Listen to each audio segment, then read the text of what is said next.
नमस्कार मित्रांनो, cooking with वंदनामध्ये आपलं स्वागत आहे। आज आपण बनवणार आहोत कैरीचं लोणचं। तुम्ही याला कैरीचं लोणचं म्हणा, चाहे कैरीची चटणी म्हणा।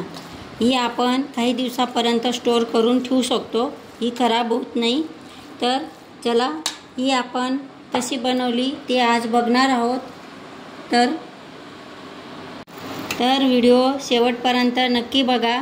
आणि जर तुम्हाला व्हिडिओ आवडला, रेसिपी आवडली तर शेअर करायला विसरू नका। आणि आवडलीच तर चॅनलला सबस्क्राईब करायला पण विसरू नका। चला, आता आपण वळूया आपली रेसिपीकडे। हे बघा, सर्वात आधी मी कच्ची कैरी ही अर्धा किलो घेतलेली आहे।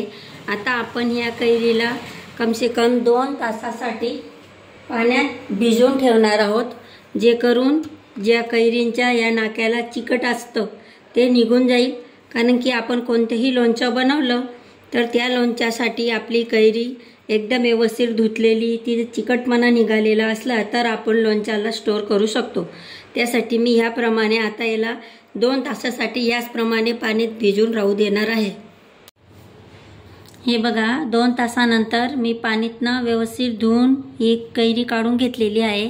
त्यानंतर आपण आता तिची ही वरची देठ काढून घेणार आहोत। हे बघा, आता आपण ही कैरीला या किसणीने खाऊन घेणार आहोत। पण तुम्ही या छिलक्यासोबत पण तिला किसू शकता आणि छिलकं काढून सुद्धा किसू शकता। इथं मी छिलक्यासोबतच त्याला किसत आहे, जे करून आपले लच्छे एकदम मस्त लोणचं बनल्यानंतर पण दिसतील। हे बघा, याप्रमाणे आपण किसणीने कैरींचं किस करून घेतलेलं आहे। ही माझी अर्धा किलो कैरीचं किस आहे। त्यानंतर मी इथं लसूणचे 2 कांडे असा सोलून घेतलेले आहेत।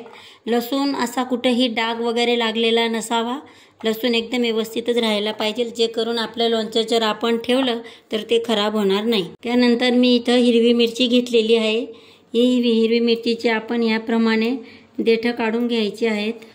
त्यानंतर ही हिरवी मिरची आणि लसूण आपण याप्रमाणे खलबत्त्यामध्ये ठेचून थोडंसं जाडसर असं करून घ्यायचं आहे।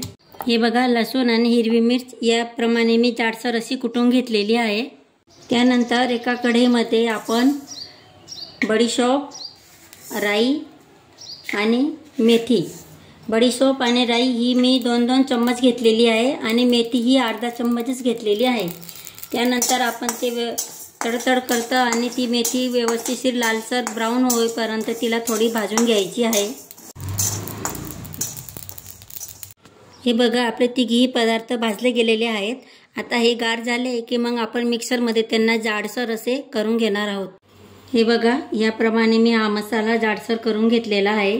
आता आपण एका भांड्यात तेल गरम करणार आहोत।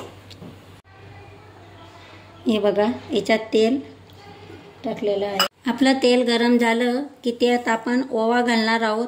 तेल एकदम जास्ती कडक असं गरम करायचं नाही, जास्ती धूर निघेपर्यंत तेल तापवायचं नाही। त्यानंतर त्याच्यामध्ये आपण हिंग घातलेली आहे आणि ते थोडंसं गरम झालं की आपण गॅसला बंद करणार आहोत। ह्याप्रमाणे तेल गरम झालं की गॅस बंद करायचा। आता आपण हे जे कैरीचे लच्छे केलेले आहेत त्याच्यामध्ये जो आपण मिक्सरमध्ये मसाला केलेला आहे तो टाकायचा। तो मसाला तुम्ही स्वादप्रमाणे टाका, तुम्हाला हवं असलं तर पूर्ण पण टाका, नाहीतर थोडं कमी सुद्धा टाकू शकता। त्यानंतर त्याच्यात हळद टाकायची, जिरं पावडर, काश्मीरी लाल मिर्च, स्वादप्रमाणे मीठ, थोडासा गरम मसाला आणि आपण जे मिरची आणि लसूणचा ठेचा केलेला होता तो। हिरवी मिरची टाकायची नसेल तर या ठिकाणी तुम्ही लाल सुकी मिरची पण टाकू शकतात। त्यानंतर त्याला याप्रमाणे एकजीव करून घ्या। नंतर जे आपण गरम केलेलं तेल आहे ते त्याच्यावरती टाकायचं आहे।